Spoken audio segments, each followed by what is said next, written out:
Bismillahirrahmanirrahim. Assalamualaikum warahmatullahi wabarakatuh. Semoga sehat-sehat selalu semuanya. Kali ini kita akan menggunakan media video ya untuk menyajikan materinya. Kemudian nanti kita bisa melakukan tanya jawab di WA Group ataupun misalnya kalau kita perlukan kita akan melakukan pertemuan secara online seperti itu. Oke, di materi berikut kita akan membahas terkait dengan sesuatu yang menarik untuk kita saat ini ya, yaitu adalah sosial media. Nah, di situ berbagai macam hal terkait dengan sosial media, medianya sendiri, kemudian share, tweet ataupun lain-lainnya ya. Nah, mungkin tagline yang akan kita angkat di sini adalah the power of social media. Bagaimana sosial media itu memiliki kekuatan yang besar untuk mempengaruhi kehidupan manusia, mempengaruhi kehidupan kita, dan juga mempengaruhi kehidupan orang lain gitu ya. Jadi dengan sosmed sekarang itu menjadi sesuatu ya, tidak hanya masalah sosialisasi tapi banyak hal-hal yang lainnya, banyak nilainya, banyak hubungan keterkaitan, banyak kalau mau dihubungkan dengan penjualan ada sales gitu ya. Jual beli di sosial media bukan sesuatu hal yang aneh sekarang gitu ya. Kemudian kita perlu memiliki awareness ataupun kewaspadaan gitu ya. Dan banyak orang sukses dari sosial media, banyak selebgram, banyak toko online yang sukses lewat sosial media, dan juga banyak yang lainnya ya. Tergantung bagaimana kita melihat sudut pandang sosial media ini, kita gunakan sebagai apa, alat apa gitu ya. Tentunya kalau kita bicara teknologi, teknologi itu tools gitu. Seperti halnya pisau gitu ya. Pisau itu kalau kita berikan kepada seorang chef gitu ya, dia akan menggunakan pisau untuk membuat masakan yang enak, menarik, dan juga akan banyak orang senang gitu ya. Beda lagi kalau pisau tadi itu kita serahkan ke seorang kriminal gitu. Mungkin bisa jadi ada apa namanya pemerasan dengan pisau dan dengan ancaman ya. Atau bahkan mungkin terjadi pembunuhan misalnya gitu. Jadi si alat tadi itu adalah alat. Nah, tergantung dari orangnya mau pakai untuk apa gitu. Itu yang perlu kita camkan ya, perlu kita pikirkan. Nah, Anda mau pakai untuk apa nih gitu. Di sosial media terkait dengan teks posting ada Twitter, Facebook, foto, Instagram, video ada YouTube, Vimeo, Vine gitu ya. Di audio itu ada SoundCloud, artikel ada Reddit, dokumen itu di Google banyak sekali gitu ya turunannya. Kemudian ada infografik, ada Flickr, presentation itu ada SlideShare gitu ya. Dan masih banyak lagi sosial media yang tidak tercantum di sini dan mungkin kita menggunakannya kayak gambar selain Instagram ada Pinterest gitu ya, dan lain-lainnya lagi. Twitter sekarang logonya tidak burung ya tapi jadi X gitu ya. Sosial media itu mengacu pada website ataupun aplikasi yang didesain untuk mengizinkan orang untuk bisa share gitu ya. Share konten secara cepat, efisien, dan juga real time. Anda bayangkan dalam satu hari itu berapa postingan di sosial media gitu. Di Twitter, di Instagram gitu. Mungkin bisa dihitung ya. Misalnya dalam sehari satu orang itu 10 kali posting gitu. Itu baru satu gitu. Kalau di dunia ini yang posting berapa orang gitu. Kali 10 postingan gitu ya. Jadi Anda bisa membayangkan, kalau nggak salah di Indonesia sendiri itu sudah sampai berapa puluh juta pengguna gitu ya. Nah, pengguna ini apakah semuanya aktif? Kalau aktif semuanya, sosial media itu menjadi tempat yang apa ya, menuangkan seluruh rangkaian kegiatan di seluruh dunia gitu. Mungkin ini bisa menjadi sesuatu hal yang menarik dalam artian kalau datanya itu bisa dianalisa, diamati, dan bisa diolah lebih lanjut, mungkin akan muncul banyak sekali informasi-informasi yang berharga untuk kita gitu ya. Menurut sebuah polling, 22% teenager gitu atau remaja itu login ke favorit sosial medianya dia sekitar 10 kali sehari. Nah, sehari 10 kali login ke sosial medianya. Kalau Anda kira-kira berapa kali sehari gitu? Bisa 10 atau bisa lebih dari itu ya? Mungkin kalau di apa namanya? Di handphone Anda itu bisa dilacak ya, dalam artian Anda menggunakan aplikasi tertentu itu berapa lama dalam sehari. Itu ada kalau di Android ataupun di iOS itu juga bisa kita cek ya, bisa kita lihat ya. Misalnya di Instagram, dalam sehari Anda aksesnya berapa jam gitu. Mungkin tidak terhitung berapa kalinya, tapi lebih pada durasi ya. Kemudian lebih dari setengah adult gitu ya. Login tuh sosial media lebih dari sekali sehari gitu. Adult itu mungkin orang dewasa gitu ya. Jadi login ke sosial medianya lebih dari satu kali sehari. 75% remaja sekarang memiliki cellphone-nya masing-masing. Kalau zaman kita dulu orang menggunakan cellphone itu kadang-kadang sembunyi-sembunyi, tidak ingin ketahuan ya. Kalau sekarang cellphone setiap remaja punya masing-masing gitu. Bahkan beberapa ada yang membawa dua gitu, atau mungkin tiga kali ya, dan seterusnya. Nah, di sini salah satu polling di sosial medianya sekitar 51% itu melakukan texting, teks, SMS, WA, dan lain-lain. Untuk sosial media di luar texting itu sekitar 25%, instant messaging 24%. Nah, kita perlu menyadari, kita perlu aware gitu ya, kita perlu mawas diri gitu ya, di mana sosial media itu memiliki dampak yang luar biasa ke culture kita, ke budaya kita, di bisnis juga, ataupun di seluruh dunia secara global ya. Ada beberapa apa namanya, kalau boleh dikelompokkan itu tentunya pasti ada yang positif, ada yang negatif gitu ya. Jadi apakah positif impact yang kita rasakan atau negatif impact yang kita rasakan?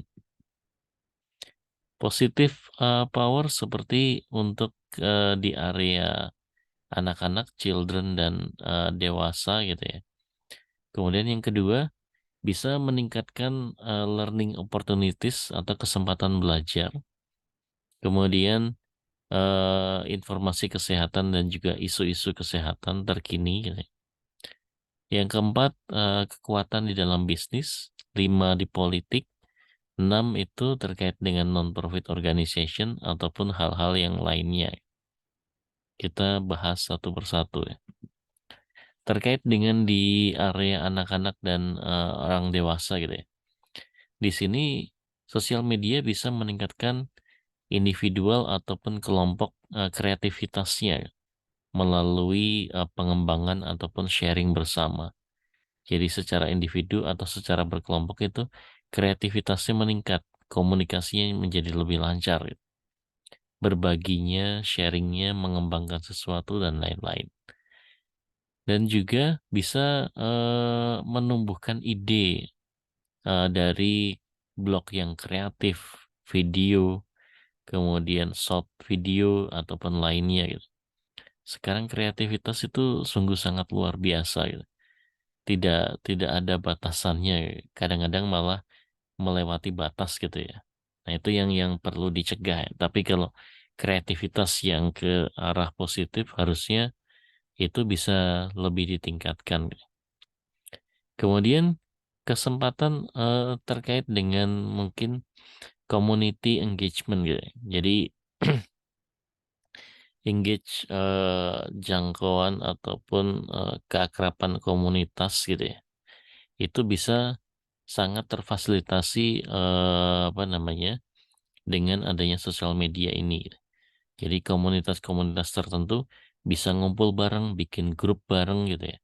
Di manage grupnya, diisi konten-konten yang menarik seputar apa yang disukai di dalam grupnya gitu. Kemudian juga bisa meningkatkan terkait dengan individual identity dan juga skill terkait dengan sosial. Tapi ini kadang menjadi apa ya dilema ya dalam artian dia sangat aktif di sosial media gitu ya. Tapi tidak aktif di kehidupan nyata gitu. Jadi di sosial media itu sosial skillnya bagus gitu ya. Tetapi di kehidupan nyata itu orangnya pendiam, introvert dan lain-lain gitu ya. Jadi sosial skillnya itu tidak tercermin di sosial media dan di dunia nyatanya itu nggak inline gitu ya. Jadi ya seharusnya kalau di sosial media dia bisa bersosialisasi dengan baik, tentunya di kehidupan nyata harusnya jauh lebih baik gitu ya. Kemudian positive power yang lain yang kedua itu adalah meningkatkan kesempatan untuk belajar gitu. Jadi siswa bisa menggunakan sosial media untuk bisa berhubungan dengan yang lain, mungkin mengerjakan PR ataupun proyek-proyek kelompok dan lain-lainnya. Beberapa sekolah itu juga sudah sukses menggunakan blog sebagai sebuah media pembelajaran gitu ya. Jadi dengan blog, dengan video, salah satunya seperti ini kita menggunakan video untuk media pembelajaran gitu ya. Kita sambil melihat video, kita sambil bisa berdiskusi, Anda bisa komen di bawah video ini gitu ya. Mau pertanyaan, mau membuka diskusi, ataupun misalnya punya ide-ide tertentu, silahkan juga Anda bisa komen di bawah video ini. Yang ketiga, terkait dengan informasi kesehatan dan isu-isunya gitu ya. Sosial media meningkatkan membantu kita untuk bisa mendapatkan isu terkait dengan kesehatan atau informasi kesehatan terkini atau misalnya apa ya menjadi second opinion gitu ya. Karena kadang-kadang kita ke dokter didiagnosa memiliki penyakit A dengan kriteria ataupun dengan apa ya gejala-gejala yang kita sebutkan ke dokter, diperiksa dokter gitu ya. Kita juga bisa mencari informasi yang banyak di sosial media ataupun di internet juga terkait dengan kesehatan ya. Di sana juga banyak apa namanya grup-grup yang apa ya orang-orang dengan kondisi yang sama. Misalnya ada grup Facebook atau WA grup misalnya terkait dengan orang-orang yang punya penyakit gula misalnya atau diabetes mellitus gitu. Di sana banyak di-share informasi bagaimana penanganan kalau luka, kemudian mungkin diet rendah gula gitu ya. Makanan-makanan yang bagus dikonsumsinya dan lain-lain ya. Jadi di sini kita bisa memanfaatkan semua informasi di sosmed terkait dengan kesehatan ini ya untuk meningkatkan apa ya kewaspadaan kita menjadi second opinion tadi gitu ya. Namun tidak menjadi apa namanya satu alat kayak tadi ya dipakai kriminal gitu ya. ini kita memberikan informasi yang salah terkait dengan kesehatan tertentu atau tentang penyakit tertentu dan lain-lain ya. Kita perlu hati-hati ya. Karena kalau kita sharing informasi yang salah itu kan bisa jadi hoax untuk orang lain dan bisa menyesatkan ya. Tapi kalau kita apa namanya bisa menyaring informasi-informasi kesehatan di media sosial atau internet itu, kita bisa mendapatkan manfaat lebih gitu. Kemudian di area bisnis bisa menghubungkan antara orang dengan orang dengan bisnis gitu ya. Bisnis dengan bisnis gitu ya. Dengan satu alat tools yang murah, efektif gitu ya. Dan juga ini juga bisa menjadi tempat untuk branding apa namanya brand mereka, brand image mereka, popularitasnya itu bisa menjadi sesuatu hal yang menarik. Bisnis dengan dunia digital itu sesuatu hal yang apa namanya kayak booster gitu ya. Jadi bisa mempublikasikan, bisa meningkatkan semua yang ingin dicapai di bisnis ya, termasuk penjualan juga ya, sampai penjualan gitu. Kemudian di politik, kita mungkin pernah mendengar berbagai macam isu sosmed dimanfaatkan di area politik di United States misalnya waktu yang dulu kasus Presiden Donald Trump ya, memanfaatkan sosial media gitu ya. Ya kalau misalnya kampanye di sosial media itu ya memang tidak ada larangan ya. Tetapi memanfaatkan seluruh datanya, kalau nggak salah dulu Facebook yang kena kasus di mana datanya itu secara entah sengaja atau tidak sengaja dengan pihak ketiga itu dimanfaatkan untuk kampanye partai tertentu gitu ya.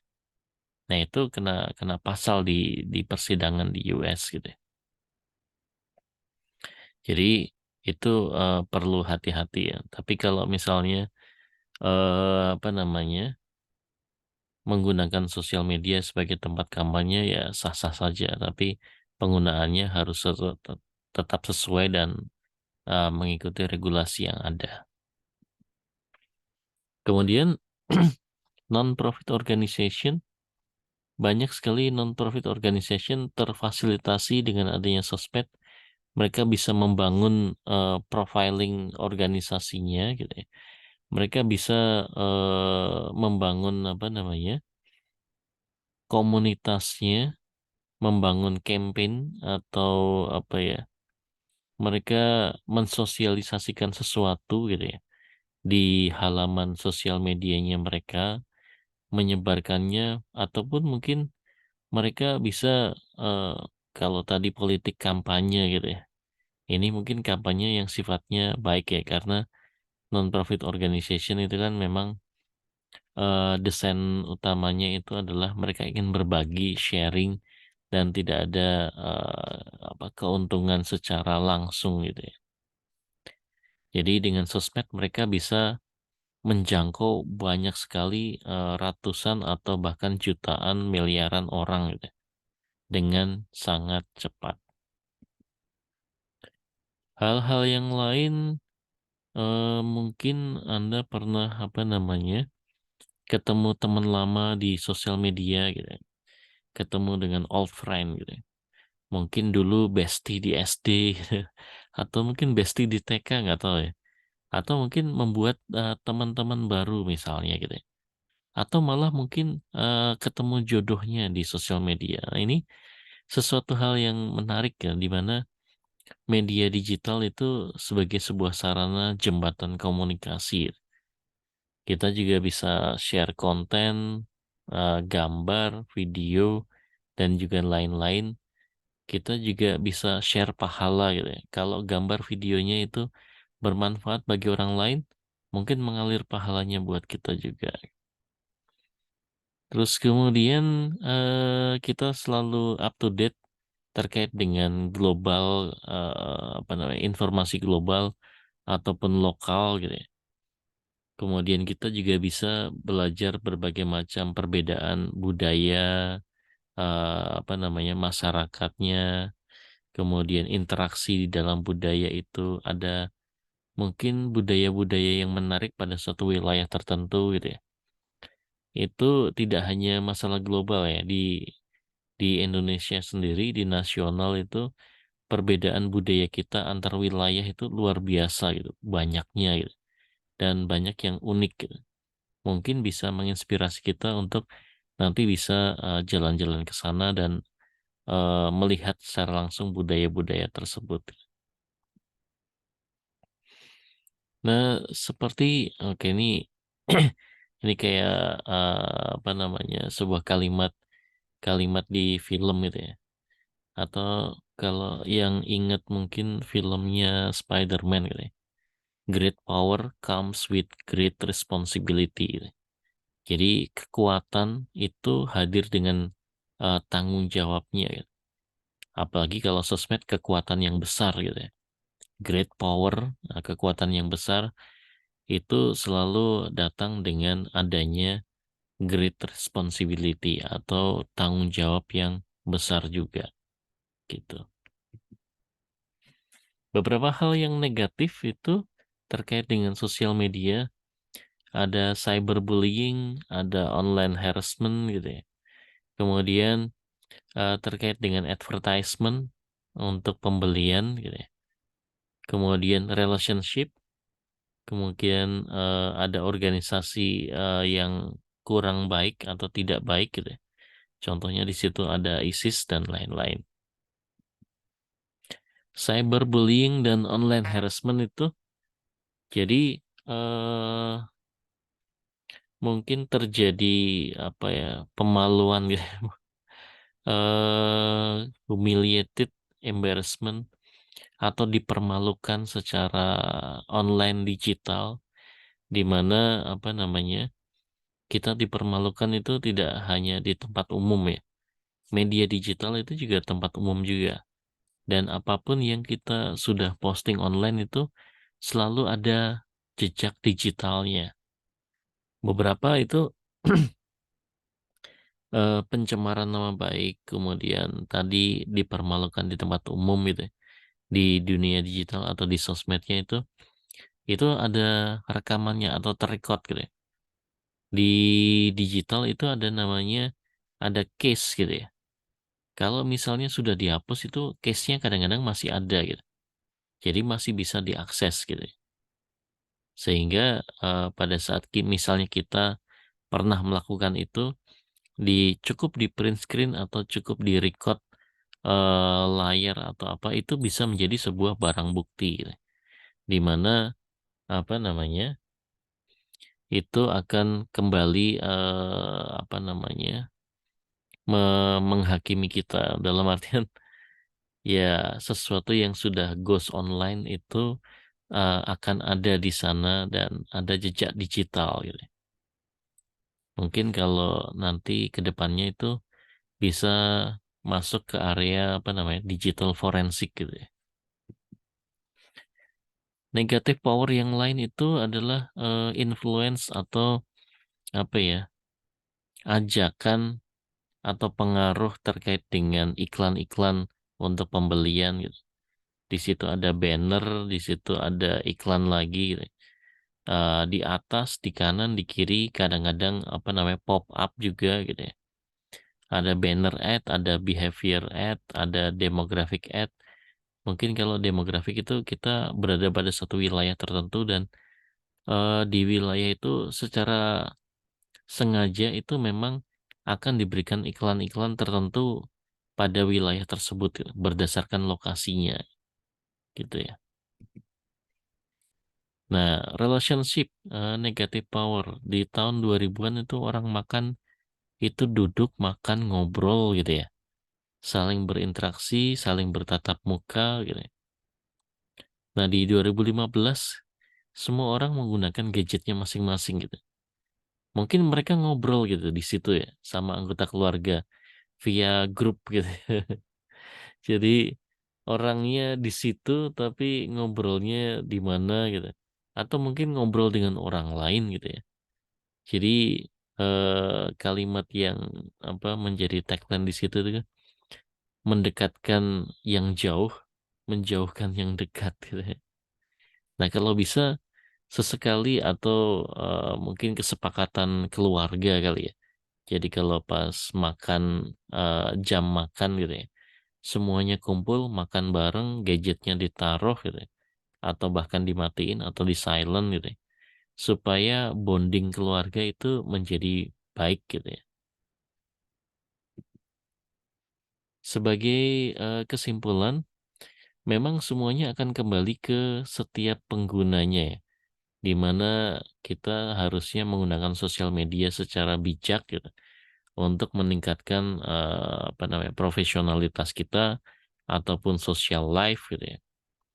Kemudian juga mungkin bisa berhati-hati terkait dengan berbagai macam yang berbahaya di dunia online supaya kita tidak menjadi mungkin korbannya gitu ya. Jadi kembali ke manusia masing-masing yang menggunakannya tentunya gitu. Harusnya secara bijak gitu ya. Di bagian akhir, jika kita ingin tetap membuat kehidupan kita itu sebagai sebuah center kenyataan realitinya gitu ya. Gunakan sosial media itu hanya sebagai bagian dari itu, bukan menjadi yang utama gitu ya. Maka kita akan baik-baik saja, kecuali terbalik ya. Jadi mungkin terlalu masuk di sosial media, malah kehidupan nyata itu ya hanya menjadi bagian kecilnya. Harusnya terbalik gitu ya. Mungkin pada satu waktu kalau kita terbalik tadi atau tidak bisa menikmati kehidupan nyata gitu, ya, mungkin sudah saatnya kita mematikan komputer, gadget gitu ya, dan mungkin jalan-jalan gitu ya, ngobrol sama temannya dengan kesepakatan tolong HP-nya semuanya di silent atau semuanya dimatikan gitu. Kita ngobrol, kita nikmati kehidupan nyata kita dan seterusnya kali ya. Jadi silahkan nanti bisa kita introspeksi masing-masing bagaimana kita menyikapi secara bijak penggunaan sosial media ini. Great power comes with great responsibility. Kemudian di balik bagian berikutnya itu di sini ada data collection via sosial media.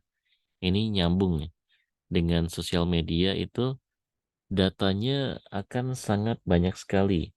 Di mana tadi sedikit kita singgung, kalau satu orang itu posting 10 kali sehari, kalau seluruh pengguna memiliki habit atau kebiasaan yang sama, berapa data yang kita share di sosial media dalam satu hari, dalam satu bulan, dalam satu tahun gitu. Apakah data itu hanya akan menjadi data seperti biasa saja? Tentunya tidak gitu. Mungkin kalau di kelas kita pernah sedikit menyinggung di mana pemilik-pemilik sosial media ini itu menjadi orang-orang yang masuk jajaran, mungkin kalau di Forbes itu ada top 5 orang paling kaya di dunia gitu, atau top 10 orang paling kaya di dunia gitu. Di mana mengalahkan orang-orang yang mungkin memiliki tambang emas gitu ya. Misalnya antara grupnya Meta, Facebook, Instagram dengan biasanya yang kita gunakan itu adalah tambang emas Freeport gitu ya. Siapa yang nggak kenal Freeport di Papua gitu? Dari gunung emas sekarang sudah jadi lembah gitu ya. Dikeruk habis-habisan gitu. Tapi tidak pernah menjadikan orang pemiliknya gitu ya atau grupnya itu menjadi orang yang paling kaya di dunia, enggak gitu. Malah justru orang-orang sosial media gitu. Si Mark gitu ya. Terus dia dapat uangnya dari mana? Ya dari sosial media. Sosial media isinya apa? Sosial media isinya data gitu. Nah, data itu diapain? Itu pinter-pinternya gitu.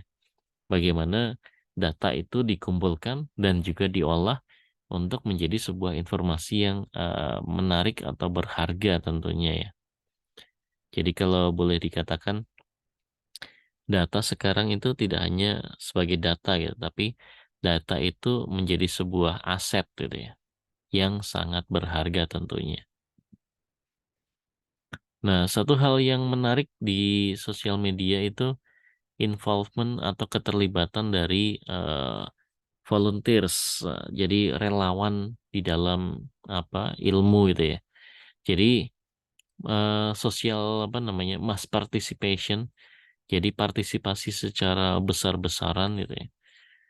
Apakah nanti tergolong scientific atau enggak, itu nanti setelah diolah gitu. Tapi keterlibatan secara besar-besaran, pengumpulan data ataupun hal-hal tertentu, itu semuanya bisa diidentifikasi, bisa dianalisa, bisa dikelompokkan, bisa digunakan sesuatu untuk memproduksi informasi gitu ya. Informasi yang mahal atau berharga tentunya ya. Ada dua dimensi hubungan antara citizen atau masyarakat dengan ilmu pengetahuan atau science gitu ya.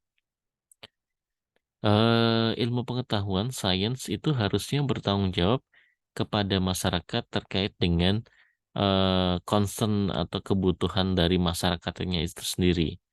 Harusnya secara global ilmu pengetahuan itu mendukung atau mengerti kebutuhan dari masyarakatnya. Yang kedua, masyarakat itu sendiri harusnya bisa memproduksi ilmu pengetahuan atau ilmu tadi ya, secara saintifik dan juga reliable atau valid gitu ya.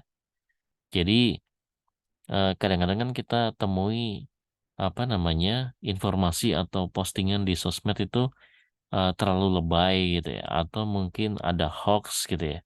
Harusnya masyarakat bertanggung jawab bahwa apa yang dia share itu sesuatu hal yang valid, harusnya gitu ya. Kalau seperti itu kan nanti ilmu ataupun informasi yang kita olah dari data sosmed itu menjadi sebuah data, menjadi sebuah informasi yang valid juga dan bisa dimanfaatkan secara positif gitu. Jadi kalau di highlight itu masyarakat citizen science gitu, masyarakat ilmu pengetahuan gitu ya. Atau ilmu pengetahuan yang di-develop oleh masyarakat itu biasanya disebut sebagai public participation di dalam scientific research gitu. Atau mungkin monitoring participatory gitu. Dan juga bisa juga ada participatory action research gitu. Nah, ini beberapa yang tahapan ya. Kalau kita misalnya menggunakan data-data di sosmed untuk kita olah lebih lanjut. Tentunya data di sosmed itu datanya citizen atau masyarakat gitu ya. Di sini citizen science evolution. Mulai dari define problem, kita memahami masalahnya, ada hipotesa apa, ada pertanyaan risetnya atau rumusan masalahnya gitu. Kemudian kita mengembangkan metode analytical pendekatan-pendekatan tertentu gitu ya. Kemudian kita tes, modifikasi berbagai macam hal terkait dengan metodenya tadi ya. Mungkin kita menggunakan berbagai macam protokol tertentu dan lain-lain. Kita uji secara data simple gitu ya.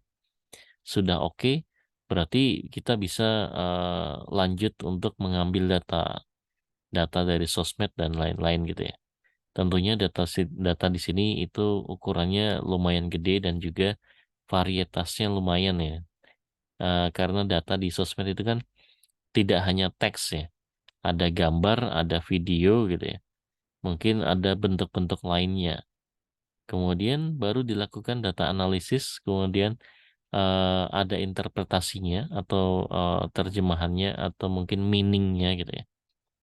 Kemudian divalidasi, dikonsultasikan atau mungkin bagian dari validasi itu ada grup yang melihat itu benar, salah, dan tentunya seperti itu gitu ya. Kemudian dapat hasilnya tentunya. Kemudian setelah itu ada evaluasi dan juga assessment dari metodenya, benar salahnya, validasinya tadi benar salahnya. Nanti kemudian muter lagi, ada masalah yang baru lagi, dan seterusnya. Ini kurang lebih seluruh rangkaian atau tahapan pada saat kita mengolah data dari tadi ya, salah satunya sosial media atau data dari masyarakat gitu. Nah, ini citizen science dan mass tentunya di bagian sosial media itu ada di bagian data input dan juga analisis gitu. Jadi data inputnya ada sangat banyak sekali. Contohnya misalnya di sini pemetaan apa namanya kura-kura gitu. Pemetaan kura-kura ini yang ada di wilayah apa namanya Australia itu dilakukan mapping dengan mengambil data dari sosial media gitu. Tentunya kalau kita bicara apa namanya kayak Twitter itu ada hashtag atau tags gitu ya. Nah, dari tag itu kita bisa analisa, oh tag-tag ini ada tag Australianya, ada tag turtle-nya, ada tag apanya. Itu semuanya di-combine jadi satu untuk bisa dapat ada informasi apa di suatu wilayah tertentu gitu. Kan tadi ada wilayahnya Australia, Australia bagian mana, ini terkait dengan turtle, ini terkait dengan apa, mungkin ada penebaran turtle baru atau mungkin ada perburuan turtle gitu dan lain-lain ya. Jadi dari data itu kemudian dipetakan dia ada di lokasinya di mana saja, kemudian bisa dianalisa gitu ya.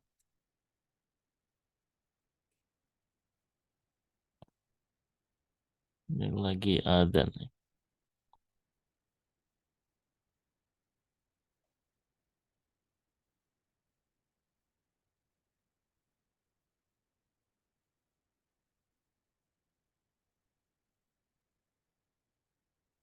Tunggu sebentar lagi adzan.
Oke, kita lanjutkan.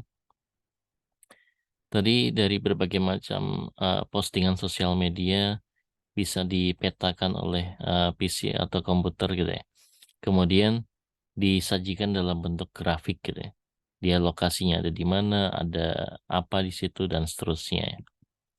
Tentunya kalau kita bicara gambar peta itu kita bicara ada longitudinal, ada latitude, ada longitude gitu ya.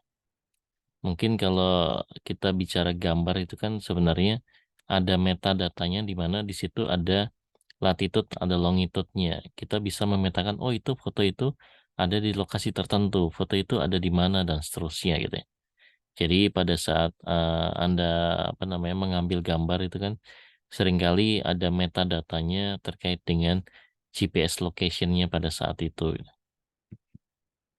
Nah, kemudian dipetakan, tahu di situnya gitu ya. Dan menjadi sebuah informasi yang akan sangat menarik. Nah, ini jadi terpetakan gitu ya. Ada apa saja di situ dan seterusnya. Nah, beberapa apa namanya itu kita namanya data di sosmed ya. Harus dilakukan verifikasi di mana datanya itu benar atau enggak sesuai dengan apa namanya sesuai dengan kajiannya atau tidak. Tentunya kadang-kadang banyak data di sosmed itu data sampah gitu ya. Harus benar-benar kita singkirkan mana yang valid, mana yang enggak.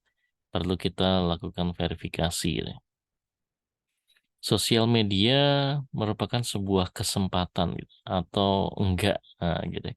Tergantung bagaimana kita melihatnya.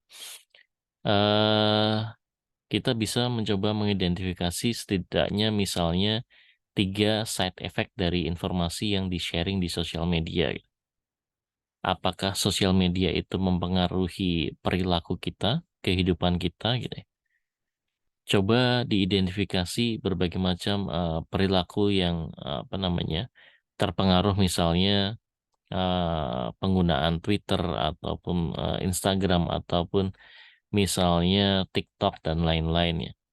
Nah, kira-kira kehidupannya itu terpengaruh atau tidak gitu ya.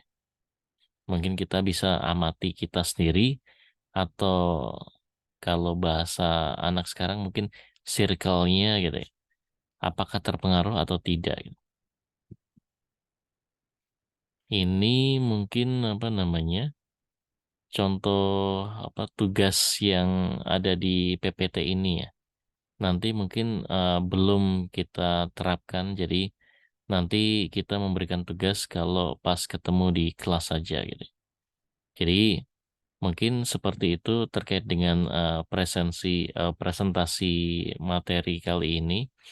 Silakan nanti boleh pertanyaan bisa via WA group gitu ya.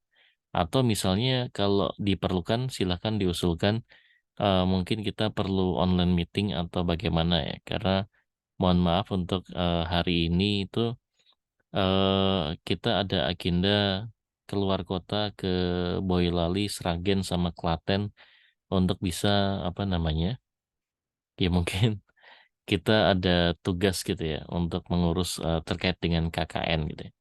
Jadi mohon maaf sebelumnya belum bisa hadir di lokasi gitu ya.